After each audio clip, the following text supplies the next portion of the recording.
یہ قرآن مجید کی سورہ بقرہ ہے۔ اللہ تعالیٰ نے فرمایا الذین ینفقون اموالہم فی سبیل اللہ، فرمایا وہ لوگ جو اپنا مال اللہ کے راستے میں خرچ کرتے ہیں، ثم لا یتبعون ما انفقوا منا ولا اذی، وہ خرچ کرنے کے بعد نہ احسان جتلاتے ہیں نہ ان لوگوں کو تکلیف دیتے ہیں جن پر خرچ کیا۔ احسان جتلانا ہی بہت بڑی تکلیف ہے۔ یوں تو ہر ایک کو شیطان سے ڈر لگتا ہے اور مجھ کو انسان سے ڈر لگتا ہے، اور جس کی ہر بات میں پوشیدہ ہو نشتر کی چبھن، ایسے ہر صاحب احسان سے ڈر لگتا ہے۔ وہ احسان کرے گا اور نشتر چبھوئے گا، تکلیف نہ دے خرچ کرنے کے بعد، احسان نہ جتلائے، تو مالک تو ایسے لوگوں کو کیا دے گا؟ تو فرمایا لہم اجرہم عند ربہم، ان لوگوں کا اجر ان کے رب کے پاس ہے، اللہ کے پاس اجر ہے ان لوگوں کا۔ گویا وہ تمہیں بتایا نہیں جا سکتا، سمجھایا نہیں جا سکتا، وہ صبح قیامت ہی کھلے گا اللہ کتنا اجر عطا فرماتا ہے۔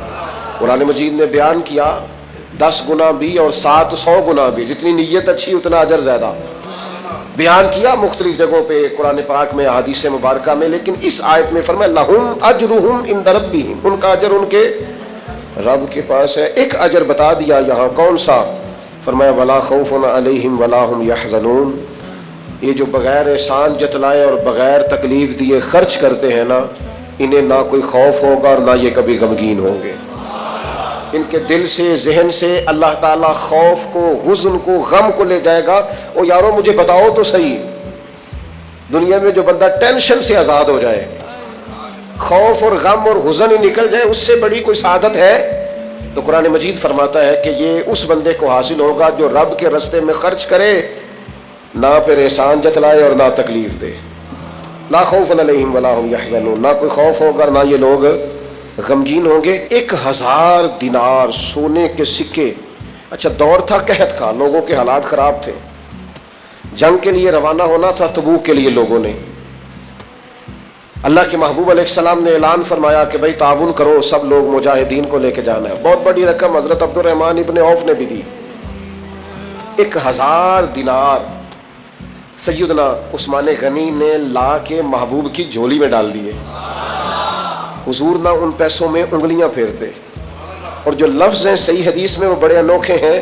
حضور فرمانے لگے آج کے بعد عثمان کوئی عمل بھی کرے انہیں نقصان کوئی نہیں ہوگا۔ اور ایک روایت میں محبوب نے فرمایا اے اللہ میں عثمان سے راضی ہوں، تو بھی اس سے راضی ہو جا۔ راہ خدا میں جب کوئی خرچ کرتا ہے لیکن اس کی طبیعت میں تکلف پیدا نہ ہو، بوجھ نہ محسوس کرے، خرچ کرے تو احسان نہ جتلائے، جس کی ہر بات میں پوشیدہ ہو نشتر کی چبھن، ایسے ہر صاحب احسان سے ڈر لگتا ہے۔ میرے عزیزو، طاقتور بندہ ہوتا ہے جو خرچ کرتا ہے لیکن نہ کسی کو تکلیف دیتا ہے نہ اذیت پہنچاتا ہے، بلکہ جو پرانے بزرگ تھے وہ تو کہا کرتے تھے، جو بڑے لوگ تھے وہ تو کہتے تھے کہ یار یہ حصہ غریبوں کا ہی تھا، بس ہماری تو اللہ نے دینے کی ڈیوٹی لگائی ہے، ہم کون ہوتے ہیں کسی کو کچھ دے سکیں۔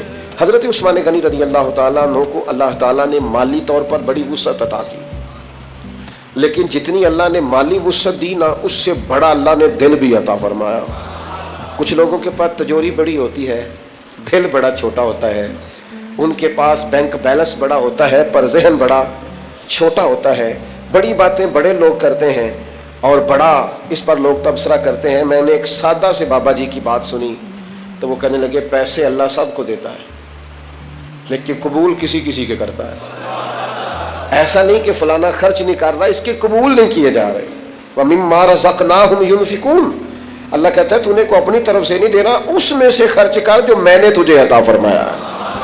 ہمارے دیے ہوئے میں سے ہماری راہ میں خرچ کرنا ہے، اور اس میں بھی لوگ بوجھ محسوس کرتے ہیں۔